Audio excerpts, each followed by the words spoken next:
Haleluya, Bwana Yesu asifiwe. Ninamshukuru Mungu kutupa neema ya mfululizo wa vipindi vyetu, leo ikiwa ni siku ya 8 kwa mfululizo wa vipindi ambavyo tumekuwa navyo. Namshukuru Mungu kwamba wiki hii tumetimiza, na leo tunakwenda kuangalia jana tuliangalia habari ya wizara ya laana, namna ambavyo kwenye viti vya enzi vinavyoweza kuratibu laana, na tukaona yule Goliati alimlaani Daudi kwa miungu yake, lakini tukaona na Daudi naye akamtamkia maneno ya kumpinga, na nguvu ya Daudi kupitia sema nitakujia jina la Bwana wa majeshi. Daudi alishinda ile vita, na ile vita ilianzia katika ulimwengu wa roho. Bwana Yesu asifiwe. Sasa hapo kuna kitabu changu kiko hapo, sema wokovu wa Mungu juu ya vita ya vitu vya enzi vya miungu. Hili somo ambalo nimetembea nalo kwa siku hizi 8, na nilishatembea siku 7 nyingine, nishatembea ni karibu mwezi mzima.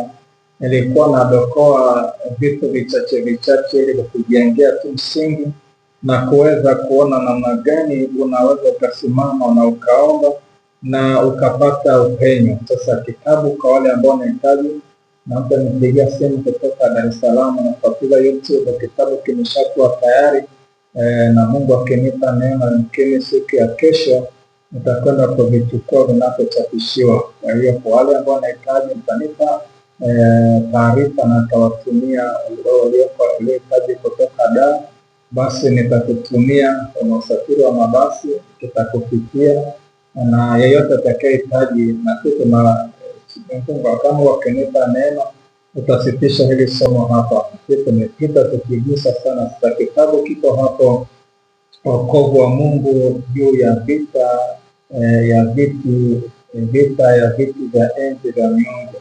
Namba ya simu iko hapo kama utahitaji kitabu hiki ambacho tumepata kugusagusa vipengele vichache vya kukusaidia. Bwana Yesu asifiwe. Sasa jana tuliangalia vita ya laana, namna ambavyo sheria kwenye kiti inavyoweza kuachilia laana, lakini tukaona namna ambavyo Daudi alishinda, tukaomba namna ya kushughulikia. Sasa leo tunaangalia sababu ya kupigwa na laana. Sababu ya kupigwa na laana. Kitabu kile cha Mithali 26 na mstari wa 2, Biblia inasema kama shomoro katika kutangatanga kwake na kama mbayuwayo katika kuruka kwake, kadhalika laana isiyo na sababu haimpigi mtu. Bwana Yesu asifiwe. Anasema kadhalika laana isiyo na sababu haimpigi mtu. Sasa tumekuwa na changamoto nyingi hasa kwenye masuala ya laana, na kumekuwa na mafundisho mengi kwenye makanisa mbalimbali, na kumekuwa na maombi tofauti, na mara kadhaa tunajikinai haki kwamba mimi nimeshaokoka, siwezi kupigwa na laana. Na nimekutana na watu wengi wakiwa na shuhuda, wakiwa na maneno makali na mazito, lakini kwa namna Mungu amenifundisha miaka 15 huduma ya ukombozi, mtu anakuambia siko kwenye laana, lakini kwa kweli unamwona laana imempiga 75% ya maisha yake, anaishi baraka kwa 25% tu. Sasa mtu anakuambia bwana, mimi nimeshavuka, sina vita yote kwenye upande huo, lakini uchumi tu, yaani yale mambo ya msingi kabisa ambayo natakiwa awe nayo kama mtu aliyookoka hana nyumba, watoto hawezi kusoma hata shule. Ni mtu ambaye ukimwangalia kwa kweli hayuko vizuri, lakini anakuambia tu kwa ujasiri kwamba mimi mambo yameisha msalabani. Ni kweli mambo yameisha msalabani, lakini kwako yameisha. Na Biblia imetupa ufahamu kwamba kama watoto wachanga, kama ni mazao visheli, tuweze kukulia wokovu.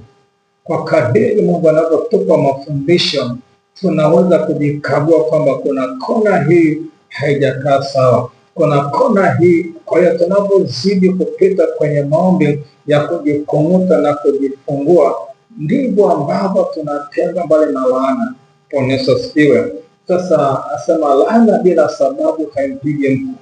Sasa kuna neno la Mungu katika kona mbalimbali linaashiria viashiria. Kwa mfano kwenye kitabu cha Malaki 3:7 anasema mmenibia zaka, amelaaniwa kwa laana sababu mmenibia zaka na dhabihu kutoka siku za baba zenu. Kwamba kitendo cha kuiba zaka na dhabihu una sababu tayari ya kupigwa na laana kwenye kazi ya mikono yako. Lakini kuweka nadhiri usitimize. Mtu anasimama kabisa asema nitatoa, anaweka nadhiri kwa Bwana. Na ndiye anasema unapoweka nadhiri uitimize. Sema wala usiache kinywa chako kikose. Kwa nini? Bwana ipiga kazi ya mikono yako. Kwa hiyo kuweka nadhiri usitimize ni mlango, unapata sababu ya kupigwa na laana. Cha kwanza, kuiba zaka na dhabihu, tayari una sababu ya kupigwa na laana. Kuto kutimiza nadhiri zako kwa Bwana, tayari kuna sababu ya kupigwa na laana. Lakini kuto kushughulikia misingi, Biblia inasema kama misingi ikiharibika, mwenye haki atafanya nini? Kuto kushughulikia vizuri misingi ya kifamilia, misingi ya kiukoo, pasipo kuishughulikia vizuri, kunakuwa na sababu ya kupigwa na laana. Bwana Yesu asifiwe. Na hiyo sababu zinatokea kwenye maisha yako, lakini Biblia inasema amelaaniwa mtu afanyie kazi ya Mungu kwa ulegevu. Wewe ni mtumishi wa Mungu, unamtumikia Mungu, lakini kufanya kazi ya Mungu kwa ulegevu una sababu ya kupigwa na laana. Sasa hivi ni vipengele vichache ambavyo vinasababisha kupigwa. Sema laana sio na sababu haipigi mtu, lakini kuna maisha unaweza kaishi ni Kristo, lakini ukafungulia mlango wa kupigwa na laana. Kwa mfano mko katika ndoa, katika mahusiano, kuwa na magomvi yasiyokuwa na suluhu, na pasipo kujua namna kusimama palipobomoka kwa njia ya toba, kuwa na magomvi ndani ya ndoa. Biblia inasema maombi yasije yakazuiliwa. Kwa hiyo maombi yanaweza kazuiliwa kwenye mbingu kwa sababu ya kuto kupambanua kwamba katika changamoto za ndoa tunazishughulikia, za kifamilia tunazishughulikiaje. Inaruhusu laana ya kuzuilia maombi yako katika mbingu. Bwana Yesu asifiwe. Lakini kuto kushughulikia changamoto za ardhi, kuto kuiombea ardhi vizuri ya familia, ardhi ya asili ya kuzaliwa kwako.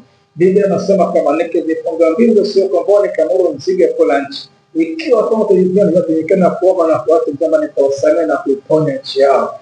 Sasa nitasikia maombi watu ambao mahali hapa.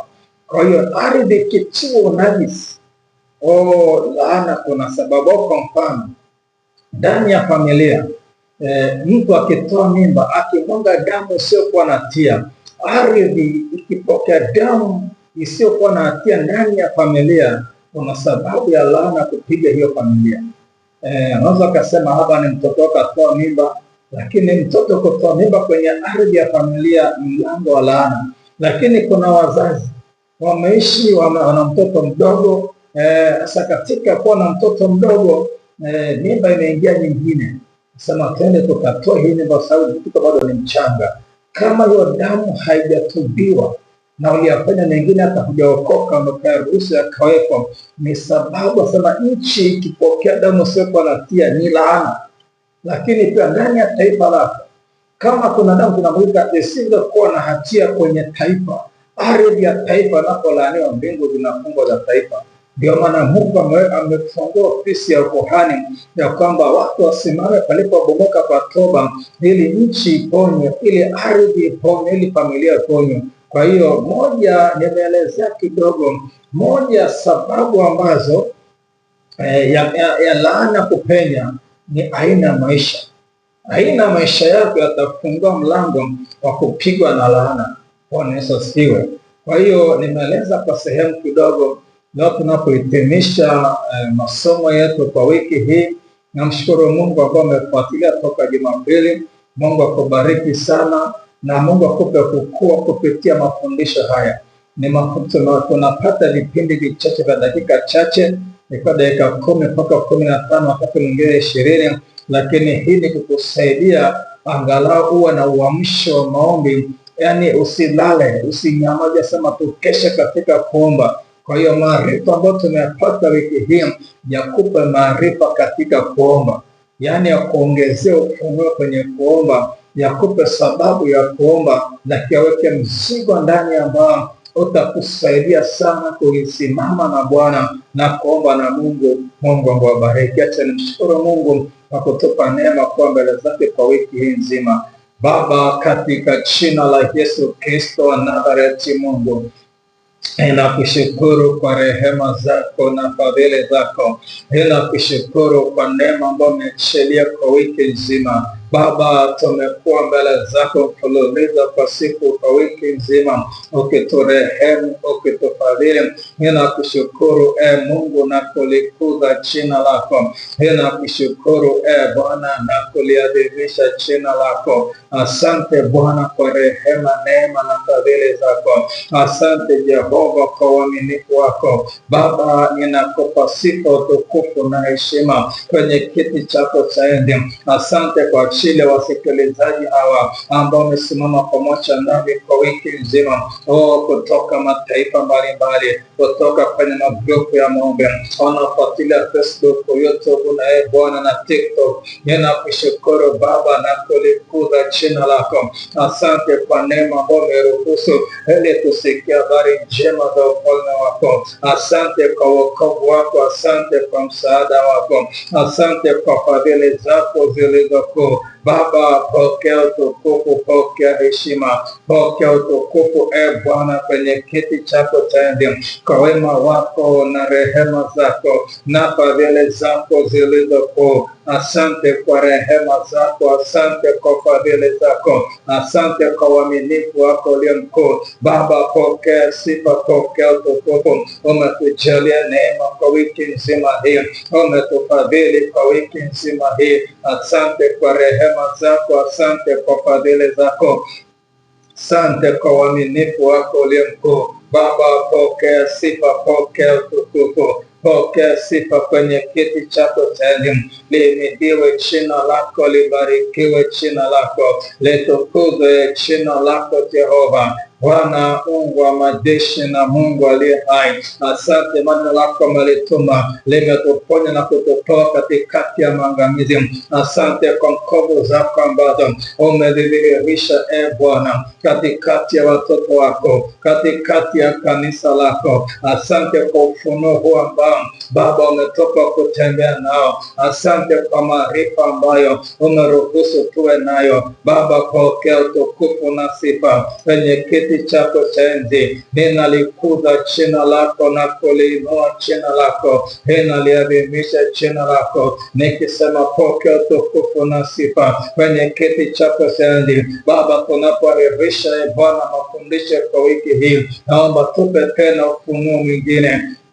Achilia ufunuo mwingine kwa mwendelezo tena Mungu. Unapopata muda wa mapumziko, ukaachilia maarifa mengine, ukaachilia ufunuo mwingine katika jina la Yesu. Baba, na kwa damu ya Yesu, Baba, utukufu na sifa na heshima ni zako, maana umetutendea rehema na fadhili. Pokea sifa na utukufu Bwana. Ukabariki na watoto wako wale ambao wamekomiti na kushare na kusubscribe, walioshiriki pamoja nami. Ule mbaraka ambao umeachilia kwenye madhabahu unayotumika, mbaraka wafikilia. Hiyo neema uliachilia kwenye madhabahu hii, hiyo neema wafikilia walioshiriki kwa njia moja au nyingine, wasimama pamoja nami Bwana katika huduma wiki hii. Mkono wako baraka wa juu yao, neema yako ya juu yao, ukabariki Bwana katika jina la Yesu. Na zile baraka ulizozifunga ndani yangu Baba, ukaziachilia. Bariki watumishi wako, wabariki katika familia,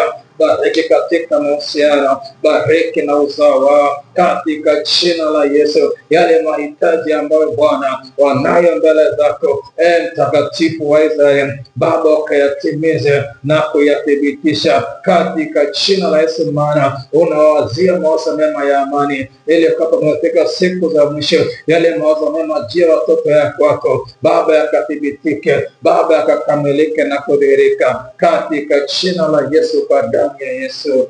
Amen. Mungu wangu akubariki, Mungu wangu akutunze, Mungu aonekane katika maisha yako katika jina la Yesu. Amen.